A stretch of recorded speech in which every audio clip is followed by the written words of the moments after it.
今何時ですか? දැන් වෙලාව කීයද? අද අපි වෙලාව කියන්නේ ඉගෙන ගමු. අද මම ඔයාලට පැය 12 කොහොමද ජපන් වලින් කියන්නේ කියලා කියා දෙනවා.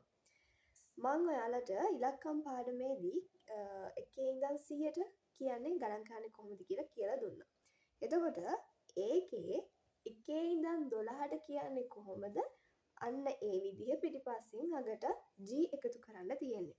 G කියන්නේ පැය.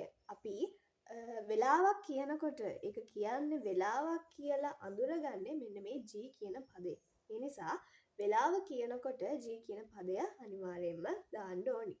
එතකොට ඉලක්කම් පාඩම දන්න කෙනෙක්ට වෙලාව ලේසියෙන් කියන්න පුළුවන්. මොකද ඉලක්කම් පාඩමේ 1 ඉඳන් 12ට තියෙන ඉලක්කම් ටික ඒ විදිහටම අගට G එකතු කරන්න තියෙන්නේ. හැබැයි 4 7 සහ 9 කියන තුන පොඩි වෙනසක් වෙනවා.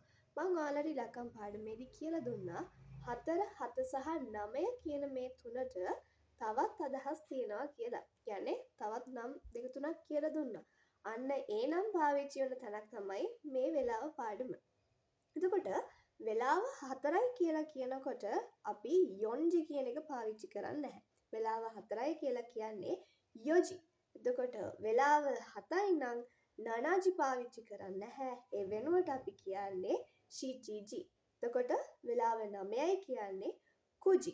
මෙන්න මේ විදිහට 4 7 සහ 9 කියන තුන විතරක් වෙනස් වෙනවා.